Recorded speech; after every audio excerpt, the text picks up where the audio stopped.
Итак, сегодня будем разбирать карбюратор Mikuni TMX или TM, его еще называют.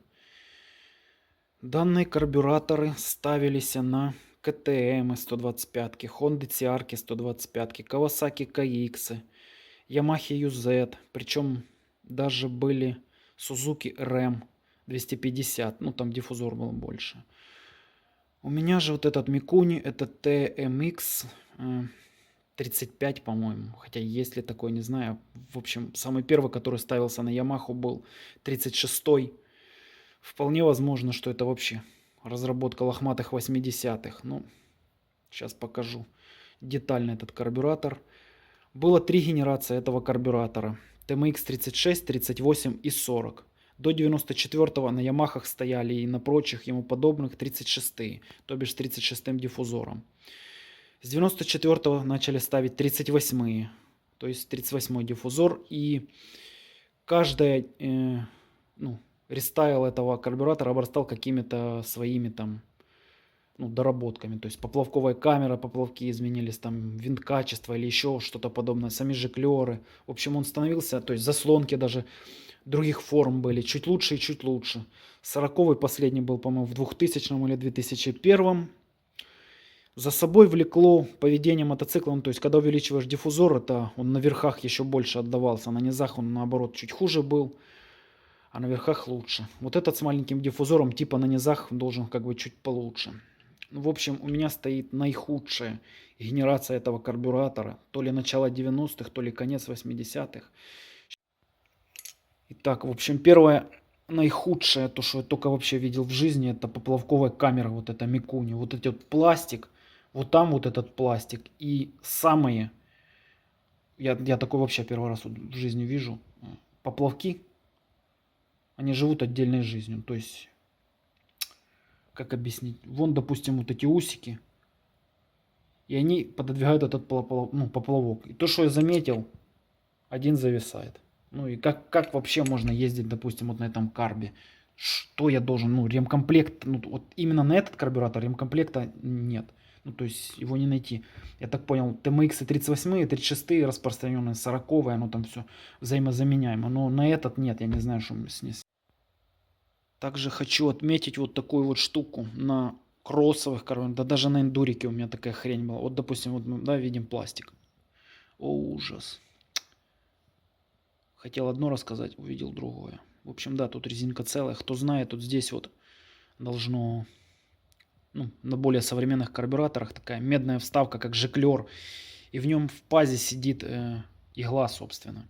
А здесь в пластике все. И вот это все, как оно, чем оно вообще вот, как оно не должно, вот, допустим, мне вот интересно течь. Крышка, я так понял, наверное, прижимает. Это вообще, это надо даже додуматься. Сказать хотел не это. На кроссовых карбюраторах, кто знает, тут такой грибок должен быть на конце. Когда находится мотоцикл в невесомости, дабы он не заглох, поскольку бензин переливается тогда вниз, а он должен оставаться вот в какой-то части, чтобы, то есть питала вот этот жиклер. Здесь этого нет, не знаю. То ли вот эта крышка как-то должна задерживать, по-моему, это бред. В общем, разбираю я, в общем, дальше карб и, все не так уж плохо.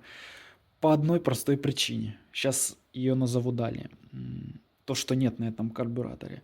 В общем, самая распространенная причина, то, что богатит, это, естественно, заменять нужно вот эту резинку. Но благо ее можно, допустим, найти, бензомаслостойку на авторынке, она стоит копейки, чтобы ее не заказывать в комплекте. Это что касается что моего карбюратора, что всех после 2000-го и остальных, которые там, я же говорю, на КТМах стоят, у которых проблема, глохнет, на низах не едет, тупит. Это может быть на разных абсолютно режимах. Это первая, да, проблема. А вот вторая, самая основная, я буду вставлять, если что, фотки вот тут рядом. На остальных карбюраторах Mikuni, вот там вот 2 винтика должно быть под торкс. Они выкручиваются. И с вот этой стороны, вот внутри распылитель, он там омедненный. Что внутри, что снаружи. На Mikuni он стоит. Он достается вот так вот полностью оттуда. И вот там вот внутри есть прокладка маленькая. И она, ее от времени, да ее за 2-3 года может просто разжевать. Я вставлю вот фотки, ремкомплект, как называется, и как вообще прокладка это выглядит. И ее разжевывает, в общем. И я так понимаю, то есть, сейчас как бы показать. Вот там вот сверху она. Помимо вот главной вот дозирующей вот этой вот камеры, которая распыляет, еще начинает то ли снизу так растекаться по бокам. Ну, я так представляю, я показал бы, если бы у меня она была, то ли, в общем, обогащать. В общем, я не знаю, мне надо бы показать как-то. Но здесь я не покажу, поскольку у меня этого просто нету. И получается та же проблема. Глохнет на холостых, не получает настроить, или высокие холостые, или не сбрасывает с больших оборотов потом, ну, то есть на холостой постоянно держит холостые. Это все одна и та же проблема. И этого, и вот того внутреннего, что я говорил. Я же говорю, фотки я буду стараться вставлять.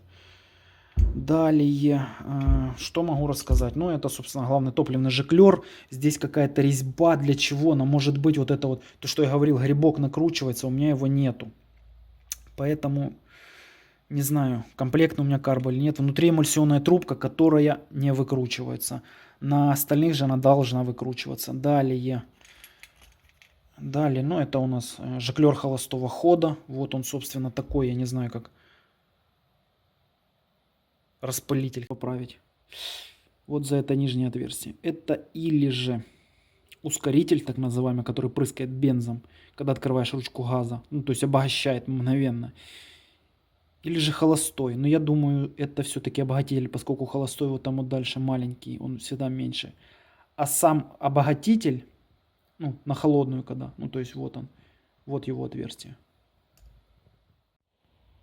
В общем, еще почему подклинивало, то есть, ну, подклинивать могли эти самые, как они, поплавки, вся вот эта вот система. В общем, сам вот этот, когда вставляется иголочка, вот видно или нет, по краям, по всем 4 краям, вот этот, как она, накипь какая-то, или хрен его знает, что это, ну, вот это. Ее почистить, оно даже чуть...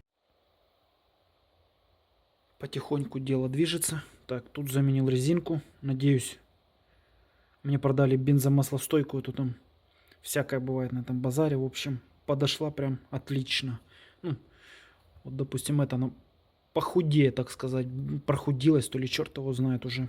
В общем, посмотрим, как оно станет. Далее, по заслонке, почему она подзависала. Там вполне возможно вот эти вот края уже цеплялись там внизу пазы вот этого диффузора. В общем, чуть-чуть подпилял из-за того, что немного люфт вот этой вот заслонки есть. Болталась немного вот эта заслонка, карб, в общем.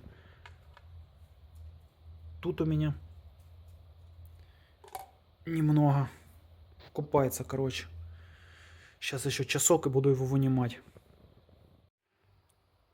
Потихоньку начинаю собирать карб, поставил жиклеры. Вот как наклоненно стоит холостого хода жиклер.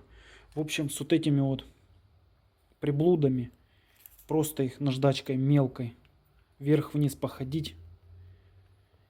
И все, больше тут, в принципе, ничего не... Ну, этого вполне хватает, чтобы они, типа, ходили нормально. Так, в принципе, он почистил, попродувал его. Налет этот в основном так ушел. Так, в общем, я собрал поплавковую эту камеру всю. Так, карбик я, в общем, собрал. Проверил иглу, ну, то есть подул. Ну, мое давление с моего рта, короче, держит. Выставил этот самый винт качества. Здесь, вот обычно, да, здесь я как бы всегда думал, то есть топливо открывать, перекрывает. Здесь это всего скорее воздух. Выставил 1,8, около 2. Ну, 1,8 вот у меня стоит. Ну, а дальше я буду смотреть.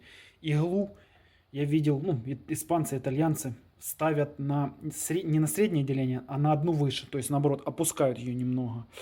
И еще вот что хотел добавить про этот карбюратор. Это ТМ-35. Серия ТМ для спортивных мотоциклов итальянских. Кагива Мито, Aprilia RS 125, 250. Но это не для кроссовых мотоциклов. Не знаю, может быть, вполне вероятно у кого-то, ну, точнее, где-то они ставились, но я такой информации вообще не нашел. На всех кроссовых стоит Mikuni TMX 36, 38 и 40, а у меня TM35. То есть у меня еще и заслонка маленькая, то есть заслонка, диффузор на 35 миллиметров. Так-то тут начинается 36. В общем, вот такой вот карт с виду похож на TMX, но отличается поплавковой камерой и то, что внутри диффузор не разбирается. Хорошо это или плохо, мы узнаем в ходу. Ну, то есть по настройке, там посмотрим, как он работает. В общем, это такой редкий, я скажу, карбюратор, даже уже антиквариат, можно сказать.